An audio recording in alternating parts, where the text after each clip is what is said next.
ಎಲ್ಲರಿಗೂ ನಮಸ್ಕಾರ ಸ್ನೇಹಿತರೆ. ಜ್ಯೋತಿಷ ಶಾಸ್ತ್ರದ ಪ್ರಕಾರ 2025ರ ಮಾರ್ಚ್ 29ರಂದು ವರ್ಷದ ಮೊದಲ ಸೂರ್ಯಗ್ರಹಣವು ಅಮಾವಾಸ್ಯೆಯ ದಿನ ಸಂಭವಿಸುವುದು. ಈ ಸೂರ್ಯಗ್ರಹಣವು ಮಧ್ಯಾಹ್ನ 2:20ರಿಂದ ಆರಂಭವಾಗಿ ಸಂಜೆ 6:16ರವರೆಗೆ ಇರುವುದು. ಚಂದ್ರಗ್ರಹಣದಂತೆಯೇ ಈ ಸೂರ್ಯಗ್ರಹಣವು ಭಾರತದಲ್ಲಿ ಕಾಣಿಸುವುದಿಲ್ಲ. ಆದರೆ ಇದರ ಪ್ರಭಾವವನ್ನು ಎಲ್ಲ ರಾಶಿಗಳಿಗೆ ಸೇರಿದ ಜನರ ಮೇಲೆ ನೋಡಬಹುದು. ಈ ಸೂರ್ಯಗ್ರಹಣವು ಮೀನ ರಾಶಿ ಮತ್ತು ಉತ್ತರ ಭಾದ್ರಪದ ನಕ್ಷತ್ರದಲ್ಲಿ ಸಂಭವಿಸಲಿದೆ. ಈ ಸಮಯದಲ್ಲಿ ಸೂರ್ಯ, ರಾಹು, ಶುಕ್ರ, ಬುಧ ಮತ್ತು ಚಂದ್ರ ಈ ಎಲ್ಲ ಗ್ರಹಗಳು ಮೀನ ರಾಶಿಯಲ್ಲೇ ಚಲಿಸುವುದು. ಹಾಗಾಗಿ ಈ ಗ್ರಹಣದ ಪ್ರಭಾವ ಮತ್ತು ಮಹತ್ವ ಬಹಳ ಹೆಚ್ಚಾಗಿರಲಿದೆ. ಹಾಗಾಗಿ ಜ್ಯೋತಿಷದ ಪ್ರಕಾರ ವರ್ಷದ ಮೊದಲ ಸೂರ್ಯಗ್ರಹಣದಿಂದ ಕೆಲವು ರಾಶಿಗೆ ಸೇರಿದ ಜನರಿಗೆ ಅದೃಷ್ಟವೇ ಬದಲಾಗಲಿದೆ. ಆ ಲಕ್ಕಿ ರಾಶಿಗಳಲ್ಲಿ ನಿಮ್ಮ ರಾಶಿಯು ಒಂದಾಗಿದೆ ಎಂದು ತಿಳಿದುಕೊಳ್ಳುವ ಕುತೂಹಲ ನಿಮಗಿದ್ರೆ ಈ ವಿಡಿಯೋವನ್ನು ಕೊನೆವರೆಗೂ ನೋಡಿ.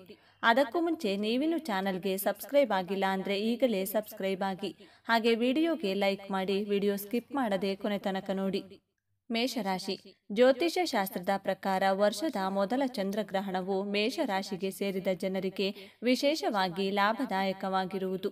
ಈ ಅವಧಿಯಲ್ಲಿ ನೀವು ವೃತ್ತಿ ಜೀವನ ಮತ್ತು ಕೆಲಸದಲ್ಲಿ ಶುಭ ಫಲಗಳನ್ನು ಪಡೆಯುವ ಸಂಭವ ಹೆಚ್ಚಾಗಿರಲಿದೆ. ಆರ್ಥಿಕ ವಿಷಯಕ್ಕೆ ಸಂಬಂಧಿಸಿದಂತೆ ಮೇಷರಾಶಿಗೆ ಸೇರಿದ ಜನರು ಈ ಮೊದಲಿಗಿಂತ ಉತ್ತಮ ಫಲಿತಾಂಶಗಳನ್ನು ಈ ಸೂರ್ಯಗ್ರಹಣದ ಸಂದರ್ಭದಲ್ಲಿ ಪಡೆಯುವರು. ಅವಿವಾಹಿತ ಮೇಷರಾಶಿಗೆ ಸೇರಿದ ಜನರಿಗೆ ವಿವಾಹಕ್ಕಾಗಿ ಉತ್ತಮ ಸಂಬಂಧಗಳು ಬರುವುದರಿಂದ ನಿಮಗೆ ವಿವಾಹ ಭಾಗ್ಯ ದೊರಕುವುದು. ಈ ರಾಶಿಗೆ ಸೇರಿದ ಜನರು ಸೂರ್ಯಗ್ರಹಣದ ಪ್ರಭಾವದಿಂದಾಗಿ ಶಿಕ್ಷಣಕ್ಕೆ ಸಂಬಂಧಿಸಿದ ಕ್ಷೇತ್ರದಲ್ಲಿ ಉತ್ತಮ ಯಶಸ್ಸನ್ನು ಗಳಿಸುವ ಸಂಭವ ಸಾಕಷ್ಟು ಹೆಚ್ಚಾಗಿರುವುದು. ಕಟಕ ರಾಶಿ. ಕಟಕ ರಾಶಿಗೆ ಸೇರಿದ ಜನರಿಗೆ ವರ್ಷದ ಮೊದಲ ಸೂರ್ಯಗ್ರಹಣವು ಸಾಕಷ್ಟು ಶುಭ ಫಲಿತಾಂಶಗಳನ್ನು ನೀಡಲಿದೆ. ಈ ಅವಧಿಯಲ್ಲಿ ನೀವು ಯಾವುದಾದರೂ ಹೊಸ ಸಂಪತ್ತನ್ನು ಖರೀದಿಸುವ ಯೋಗ ಕೂಡಿ ಬರುವುದು. ಕಟಕ ರಾಶಿಗೆ ಸೇರಿದ ಜನರ ಜೀವನದಲ್ಲಿ ಸುಖ ಶಾಂತಿಯು ಈ ಸಂದರ್ಭದಲ್ಲಿ ನೆಲೆಸಲಿದೆ. ವರ್ಷದ ಮೊದಲ ಸೂರ್ಯಗ್ರಹಣದ ಸಂದರ್ಭದಲ್ಲಿ ನಿಮ್ಮ ಅಪೂರ್ಣ ಕೆಲಸಗಳೆಲ್ಲ ಪೂರ್ಣಗೊಳ್ಳುವುದರೊಂದಿಗೆ ಯಶಸ್ಸು ಗಳಿಸುವ ಯೋಗ ಕೂಡ ದೊರಕುವುದು. ಕಟಕ ರಾಶಿಗೆ ಸೇರಿದ ಜನರು ಈ ಮೊದಲೇ ಯಾವುದಾದರೂ ಕ್ಷೇತ್ರದಲ್ಲಿ ಹೂಡಿಕೆಯನ್ನು ಮಾಡಿದರೆ ಈ ಸೂರ್ಯಗ್ರಹಣದ ಪ್ರಭಾವದಿಂದಾಗಿ ನಿಮಗೆ ಅತ್ಯಂತ ಹೆಚ್ಚಿನ ಲಾಭ ದೊರಕುವ ಯೋಗ ಕೂಡಿ ಬರುವುದು. ಹಾಗೆ ಕೆಲಸವನ್ನು ಹುಡುಕುತ್ತಿರುವ ಈ ರಾಶಿಗೆ ಸೇರಿದ ಜನರಿಗೆ ಈ ಸಂದರ್ಭದಲ್ಲಿ ಅತ್ಯುತ್ತಮವಾದ ಅವಕಾಶ ಲಭಿಸುವ ಸಂಭವ ಹೆಚ್ಚಾಗಿರುವುದು.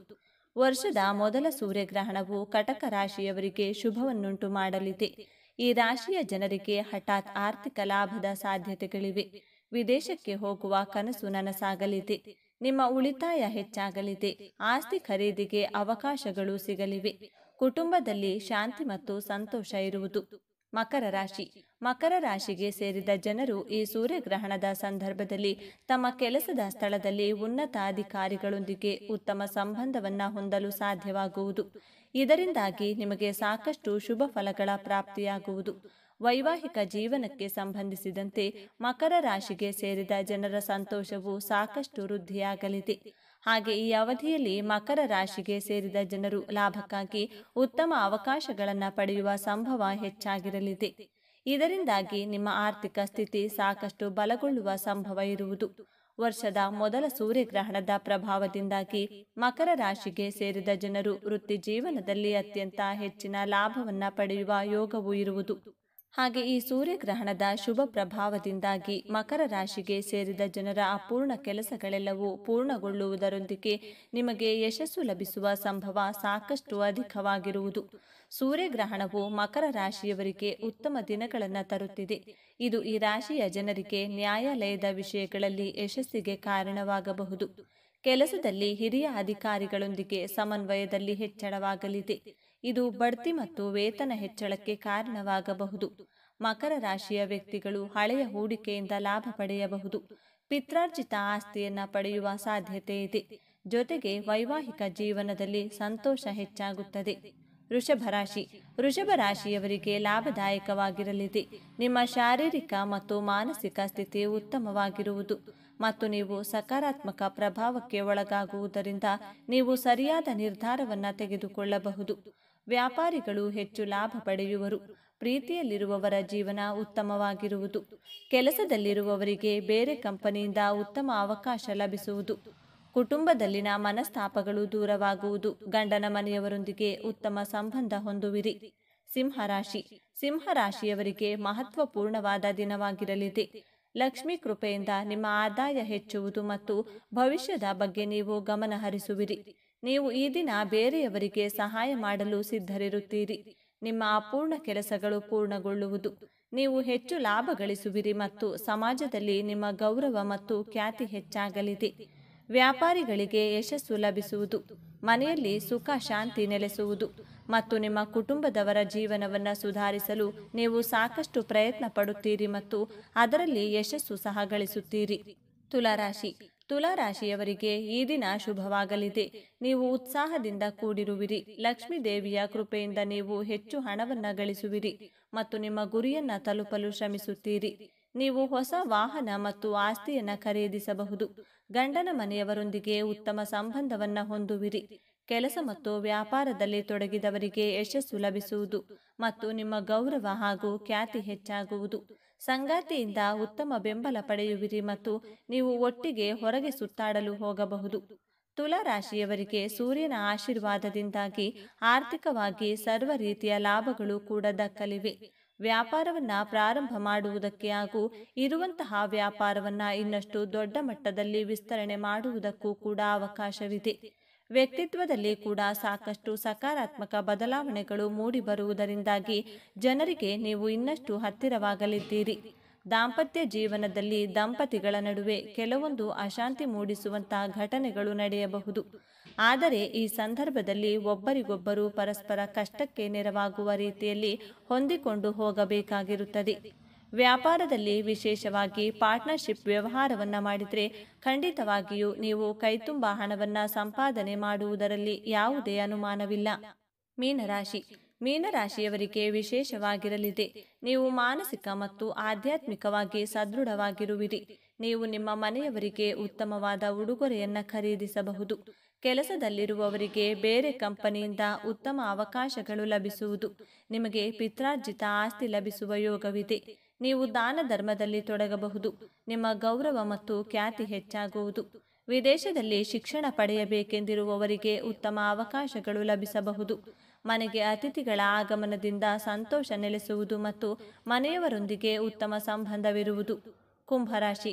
ಗಜಲಕ್ಷ್ಮಿ ರಾಜಯೋಗದಿಂದಾಗಿ ಕುಂಭರಾಶಿಯವರಿಗೆ ಶುಭವಾಗಲಿದೆ. ಕುಂಭರಾಶಿಯ 3ನೇ ಮನೆಯಲ್ಲಿ ಗಜಲಕ್ಷ್ಮಿ ರಾಜಯೋಗ ರೂಪುಗೊಳ್ಳಲಿದೆ. ಹೀಗಾಗಿ ಈ ರಾಶಿ ಚಕ್ರದ ಚಿಹ್ನೆಗಳು ಜೀವನದ ಪ್ರತಿಯೊಂದು ಸವಾಲುಗಳನ್ನು ಜಯಿಸುತ್ತಾರೆ. ಲಕ್ಷ್ಮೀ ದೇವಿಯ ಆಶೀರ್ವಾದದೊಂದಿಗೆ ಅದೃಷ್ಟದ ಸಂಪೂರ್ಣ ಬೆಂಬಲ ಸಿಗಲಿದೆ. ಪ್ರತಿ ಕಾರ್ಯದಲ್ಲಿ ಉತ್ತಮ ಯಶಸ್ಸು ಸಿಗುತ್ತದೆ. ಕಠಿಣ ಪರಿಶ್ರಮಕ್ಕೆ ತಕ್ಕ ಪ್ರತಿಫಲ ದೊರೆಯಲಿದೆ. ಕುಟುಂಬದೊಂದಿಗೆ ಉತ್ತಮ ಸಮಯವನ್ನು ಕಳೆಯುವಿರಿ. ಕೆಲಸ ಮಾಡುವವರಿಗೆ ಇದು ಅದ್ಭುತವಾಗಿರುತ್ತದೆ. ಲಕ್ಷ್ಮೀ ದೇವಿಯ ಆಶೀರ್ವಾದದಿಂದ ಅನಿರೀಕ್ಷಿತ ಆರ್ಥಿಕ ಲಾಭ ಸಿಗಲಿದೆ. ನೀವು ಬಹಳಷ್ಟು ಹಣವನ್ನು ಉಳಿಸಬಹುದು. ನೀವು ಕೆಲಸದ ಸ್ಥಳದಲ್ಲಿ ನಿಧಾನವಾಗಿ ಕೆಲಸ ಮಾಡಿದರೆ ನಿಮ್ಮ ಕೆಲಸ ನಿಲ್ಲುತ್ತದೆ. ಹೀಗಾಗಿ ನಿಮ್ಮ ಕೆಲಸವನ್ನು ತ್ವರಿತವಾಗಿ ಮುಗಿಸಲು ಪ್ರಯತ್ನಿಸಿ. ನೀವು ಒಂದಕ್ಕಿಂತ ಹೆಚ್ಚು ಮೂಲಗಳಿಂದ ಆದಾಯವನ್ನು ಗಳಿಸುವಿರಿ. ನಿಮ್ಮ ಆದಾಯದ ಹೆಚ್ಚಳದಿಂದ ನೀವು ಸಂತೋಷವಾಗಿರುತ್ತೀರಿ. ನೀವು ಇಂದು ಯಾವುದೇ ಕಾನೂನು ವಿಷಯದಲ್ಲಿ ಜಯವನ್ನು ಪಡೆಯುತ್ತೀರಿ. ನಿಮ್ಮ ಗೌರವ ಹೆಚ್ಚಾಗುತ್ತದೆ. ಸೂರ್ಯಗ್ರಹಣದ ದಿನಾಂಕ ಹಾಗೂ ಸಮಯ. ಪಂಚಾಂಗದ ಪ್ರಕಾರ ವರ್ಷದ ಮೊದಲ ಸೂರ್ಯಗ್ರಹಣ ಮಾರ್ಚ್ 29, 2025 ಸಂಭವಿಸುತ್ತದೆ. ಇದು ಮಧ್ಯಾಹ್ನ 2:20ಕ್ಕೆ ಪ್ರಾರಂಭವಾಗಿ ಸಂಜೆ 6:16ಕ್ಕೆ ಕೊನೆಗೊಳ್ಳುತ್ತದೆ. ಈ ದಿನ ಶನಿಯು ತನ್ನ ರಾಶಿ ಚಕ್ರವನ್ನು ಬದಲಾಯಿಸಿಕೊಂಡು ಗುರುವಿನ ರಾಶಿಯಾದ ಮೀನ ರಾಶಿಯನ್ನು ತಲುಪಿ ತನ್ನ ಪ್ರಯಾಣವನ್ನು ಪ್ರಾರಂಭಿಸುತ್ತಾನೆ. ವರ್ಷದ ಮೊದಲ ಸೂರ್ಯಗ್ರಹಣ ಭಾರತದಲ್ಲಿ ಗೋಚರಿಸುತ್ತದೆಯೇ? ವರ್ಷದ ಮೊದಲ ಸೂರ್ಯಗ್ರಹಣ ಭಾರತದಲ್ಲಿ ಗೋಚರಿಸುವುದಿಲ್ಲ. ಮಾರ್ಚ್ 29ರಂದು ಸಂಭವಿಸುವ ಸೂರ್ಯಗ್ರಹಣ ಭಾಗಶಃ ಸೂರ್ಯಗ್ರಹಣವಾಗಿದ್ದು ವಾಯುವ್ಯ ಆಫ್ರಿಕಾ, ಉತ್ತರ ಅಮೆರಿಕಾದ ಈಶಾನ್ಯ ಭಾಗಗಳು, ಯುರೋಪ್ ಮತ್ತು ಉತ್ತರ ರಷ್ಯಾದಲ್ಲಿ ಗೋಚರಿಸುತ್ತದೆ. ಒಟ್ಟಾರೆಯಾಗಿ ಇದು Canada, Portugal, Spain, Ireland, France, United Kingdom, Denmark, Germany, Norway, Finland ಮತ್ತು ರಷ್ಯಾದಲ್ಲಿಯೂ ಗೋಚರಿಸುತ್ತದೆ. ಸೂರ್ಯಗ್ರಹಣದ ಸಮಯದಲ್ಲಿ ಏನು ಮಾಡಬೇಕು? ಸೂರ್ಯಗ್ರಹಣದ ಸಮಯದಲ್ಲಿ ಜನರು ಶಿವನ ಮಂತ್ರವನ್ನು ಪಠಿಸಬೇಕು. ಸೂರ್ಯಗ್ರಹಣ ಮುಗಿದ ನಂತರ ಸ್ನಾನ ಮಾಡಿ ನಂತರ ಜನರು ಮನೆಯನ್ನ ಸ್ವಚ್ಛಗೊಳಿಸಬೇಕು. ಗ್ರಹಣ ಮುಗಿದ ನಂತರ ಮನೆಯಲ್ಲಿ ಗಂಗಾ ಜಲವನ್ನು ಸಿಂಪಡಿಸಬೇಕು. ಸೂತಕದ ಅವಧಿಯಲ್ಲಿ ಗರ್ಭಿಣಿಯರು ಮನೆಯೊಳಗೆ ಇರಬೇಕು. ಸೂರ್ಯಗ್ರಹಣದ ಸಮಯದಲ್ಲಿ ಏನು ಮಾಡಬಾರದು? ಜನರು ಸೂರ್ಯಗ್ರಹಣದ ಸಮಯದಲ್ಲಿ ಆಹಾರವನ್ನು ಬೇಯಿಸುವುದು ಮತ್ತು ತಿನ್ನುವುದು ನಿಷೇಧ ಎನ್ನಲಾಗುತ್ತದೆ. ಜನರು ಎಂದಿಗೂ ಗ್ರಹಣವನ್ನ ಬರಿಗಣ್ಣುಗಳಿಂದ ನೋಡಬಾರದೆಂದು ಸಲಹೆ ನೀಡಲಾಗುತ್ತದೆ. ಗ್ರಹಣದ ಸಮಯದಲ್ಲಿ ಮಲಗಬಾರದು. ಸೂರ್ಯಗ್ರಹಣದ ಮೊದಲು ಜನರು ತುಳಸಿ ಎಲೆಗಳನ್ನು ನೀರು ಮತ್ತು ಆಹಾರದಲ್ಲಿ ಹಾಕಬೇಕು. ಗ್ರಹಣದ ಸಮಯದಲ್ಲಿ ಅನೇಕ ಜನರು ತೀಕ್ಷ್ಣವಾದ ವಸ್ತುವನ್ನು ಬಳಸುವುದಿಲ್ಲ. ಸ್ನೇಹಿತರೆ, ಈ ಮಾಹಿತಿ ನಿಮಗೆ ಇಷ್ಟವಾಗಿದ್ದಲ್ಲಿ ದಯವಿಟ್ಟು ಶೇರ್ ಮಾಡಿ, ಲೈಕ್ ಮಾಡಿ ಮತ್ತು ನಮ್ಮ ಚಾನೆಲ್ಗೆ ಸಬ್ಸ್ಕ್ರೈಬ್ ಆಗಿ. ಎಲ್ಲರೂ ಭಕ್ತಿಯಿಂದ ಓಂ ಶ್ರೀ ಮಹಾಲಕ್ಷ್ಮಿ ನಮಃ ಅಂತ ಕಮೆಂಟ್ ಮಾಡಿ. ಧನ್ಯವಾದಗಳು.